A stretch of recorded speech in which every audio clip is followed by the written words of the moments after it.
The most valuable player award in baseball is the biggest individual honor a player can receive at the end of each season. Several factors can influence voters' decisions: the player's offensive and defensive statistics, their team's record, their impact on key moments of the season, or even a player's narrative such as overcoming adversity or breaking records. This means that voting is subjective and depends on the statistics or factors that the voter considers important. While there are guidelines, in the end, it's really the voter's personal preferences. This has resulted in some of the closest but strange MVP votes in history. Before we continue, let's briefly look at the voting process for the MVP award. Two writers from each MLB city vote on the award. This results in 30 voters each for the AL and NL. Note that the number of voters has changed over the years. Ballots are submitted before the postseason. Each vote ranks players who are then given points. First place gets 14 points, while the 10th gets 1 point. The totals are then calculated, and the winner is announced.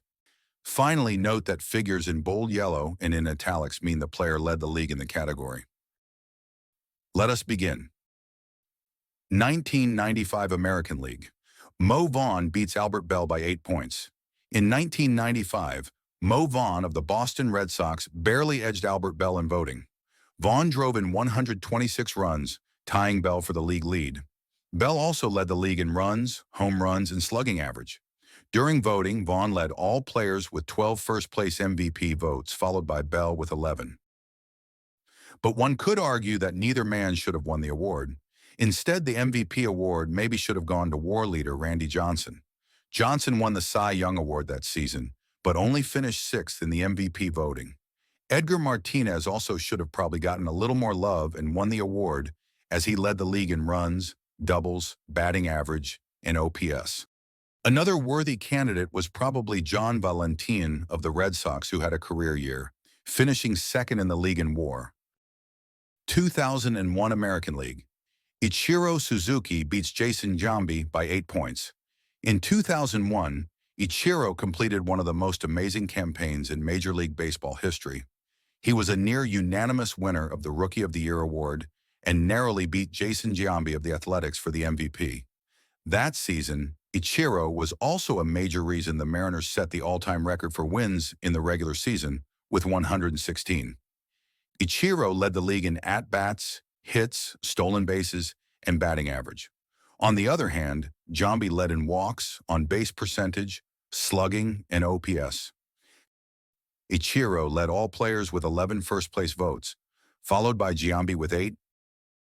However, while Ichiro's season was impressive, he only placed 4th in WAR behind Giambi, teammate Brett Boone, and Alex Rodriguez of the Rangers. 1962 National League. Maury Wills beats Willie Mays by 7 points. At the end of the 1950s, there were 2 season records widely considered unbreakable. One was Babe Ruth's 60 home runs from 1927. Another was Ty Cobb's 96 stolen bases from 1915. Both were broken in the first few years of the 1960s. Maury Wills, who broke Cobb's stolen base record, got the nod as the most valuable player that season, edging Willie Mays. Wills also got the most first-place votes with 8, followed by Mays with 7. We can argue that Wills won the MVP when he broke Cobb's record, as Mays led all players with 10.5 WAR, while Wills was tied for 5th with 6.0. 1955 National League. Roy Campanella beats Duke Snider by 5 points. In 1955, the Dodgers won their first and only World Series championship while in Brooklyn. During the regular season, 2 of its core members became front-runners in the MVP voting. Catcher Roy Campanella narrowly beat center fielder Duke Snider for the MVP award. Campanella provided leadership behind the plate, while Snider led the league in runs and RBIs. Both men got 8 first-place votes. Ernie Banks of the Cubs got 6, while Robin Roberts of the Phillies got 1. Incredibly, that year's WAR leader did not get a single first-place vote in the MVP voting. Willie Mays led the league with a 9.2 WAR and 51 home runs. He also led in slugging and OPS. This is similar to the American League, where Yogi Berra won the MVP, while the league leader in WAR, Mickey Mantle, did not get a single first-place vote. Mantle led the league in WAR, home runs, walks, on-base percentage, and slugging percentage. But Berra had a more comfortable win, leading runner-up Al Kaline of the Tigers by 17 points. 1944 American League. Hal Newhouser beats Dizzy Trout by 4 points. 1944 saw two of the closest races in MVP history happening in the same season. First, let's discuss the American League, where it was a contest between two pitchers from the Detroit Tigers, Hal Newhouser and Dizzy Trout. Newhouser led in wins and strikeouts, while Trout led in ERA, games started, and innings pitched. Trout was also a decent hitter, with 5 home runs and 24 RBIs to go with a .271 batting average. Trout received the most first-place votes with 10, followed by Newhouser with 7. Also receiving first-place votes were Vern Stevens of the Browns, Snuffy Sternweiss of the Yankees, and Dick Wakefield of the Tigers. Trout also led the league in WAR with 10.9, followed by Sternweiss with 8.6 and Newhouser with 8.4. 1961 American League. Roger Maris beats Mickey Mantle by 4 points. 1961 is one of baseball's most memorable seasons, when the legendary M&M boys of the New York Yankees spent the season chasing Babe Ruth's home run record. In the end, Roger Maris broke the Babe's record and also brought home his second MVP award. Maris led the league in runs, home runs, and RBIs, while Mantle was the leader in walks and slugging. Maris led all players with 7 first-place votes, followed by Mantle with 6, and Jim Gentile of the Orioles with 5. Also receiving first-place votes were Norm Cash of the Detroit Tigers, who had a career year, and Luis Arroyo, also of the Yankees. Mantle led the league with a 10.4 WAR, followed by Cash with 9.2.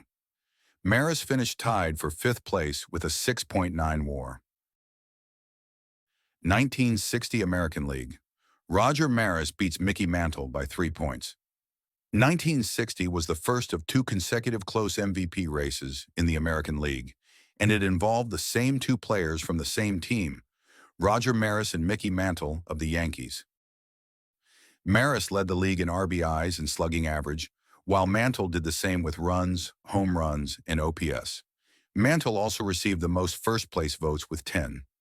Maris was next with 8. Others who received first-place votes were Brooks Robinson and Ron Hansen of the Orioles, and Minnie Mignoso of the White Sox. However, Maris topped the league in WAR with 7.5. Mantle was tied in second with Jim Bunning of the Tigers with 6.4. Luis Aparicio and Pete Runnels completed the top 5. 1996 American League. Juan Gonzalez beats Alex Rodriguez by 3 points. In 1996, Juan Gonzalez of the Rangers narrowly beat Alex Rodriguez of the Mariners, despite not leading the league in any major offensive category. Rodriguez, on the other hand, led the league in runs scored and highest batting average with 358. Gonzalez had the most first-place votes with 11, followed by Rodriguez with 10 and Ken Griffey Jr. with 4. WAR tells a different story, however. Griffey led all players with a 9.7 WAR, closely followed by teammate Rodriguez with 9.4. Gonzalez's WAR was in 17th place. 1944 National League. Marty Marion beats Bill Nicholson by 1 point. Marty Marion of the St. Louis Cardinals edged Bill Nicholson of the Cubs.